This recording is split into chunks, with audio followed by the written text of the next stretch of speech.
Nós vamos falar um pouquinho hoje sobre levantamento de necessidade de treinamento. Algumas pessoas recém-chegadas na área de RH estão querendo saber como que eu faço isso e para que serve. Então vamos conversar um pouco.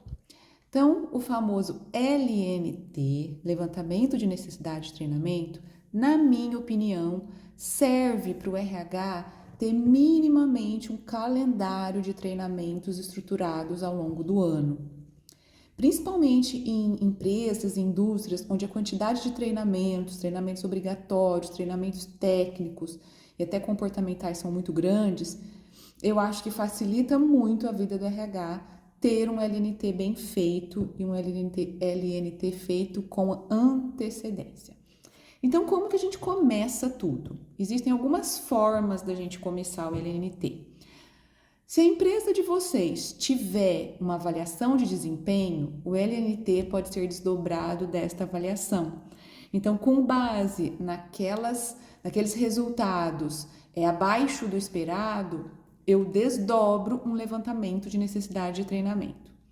Mas e se a empresa de vocês não tem avaliação de desempenho? Então, vocês têm duas formas.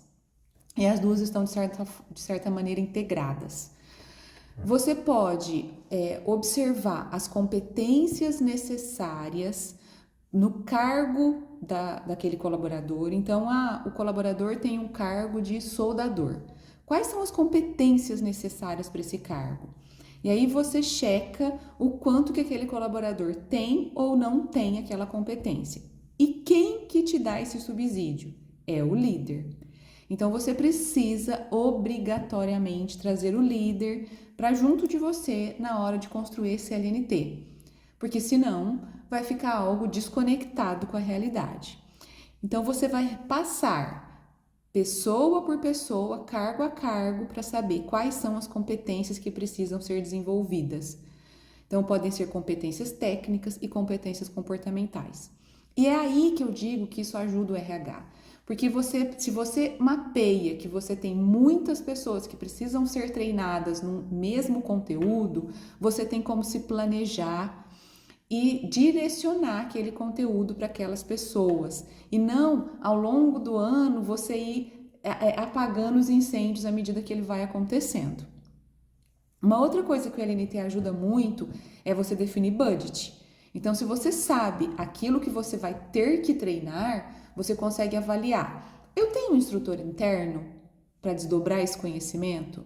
Ou eu vou ter que buscar uma instituição no mercado para sanar esse gap de conhecimento que eu tenho? E se eu tiver que buscar uma instituição no mercado, quanto vai me custar? E aí vem uma outra pergunta. Então, qual é o momento ideal para eu construir o meu LNT? O momento ideal é previamente antes do orçamento. Então, se a sua empresa tem um momento em que ela faz o orçamento do ano seguinte, antes desse orçamento ser feito, você tem que sentar com a sua liderança ou tem que avaliar os resultados da sua avaliação de desempenho, definir o LNT e definir o budget, o orçamento que você vai precisar para capacitar todas as pessoas no ano seguinte. Ah, Ana, então eu só vou treinar aquilo que estiver na LNT? Não, de jeito nenhum.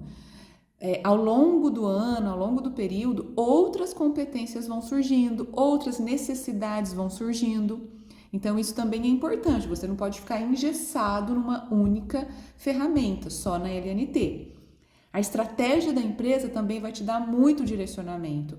Às vezes, você não mapeou um gap na avaliação de desempenho, ou o líder não te trouxe esse gap, mas a empresa, a estratégia do negócio está dizendo que sim, você precisa treinar os seus colaboradores na competência X.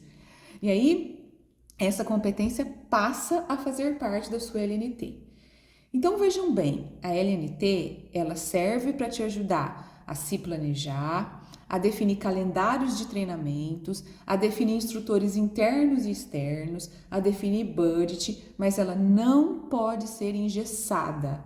Ela tem que ser flexível à medida que o negócio, os desafios e a dinâmica da empresa vai acontecendo, ok? Espero que eu tenha sido clara. E se você tiver mais alguma dúvida, deixe o seu comentário para mim que eu vou respondendo. Até mais!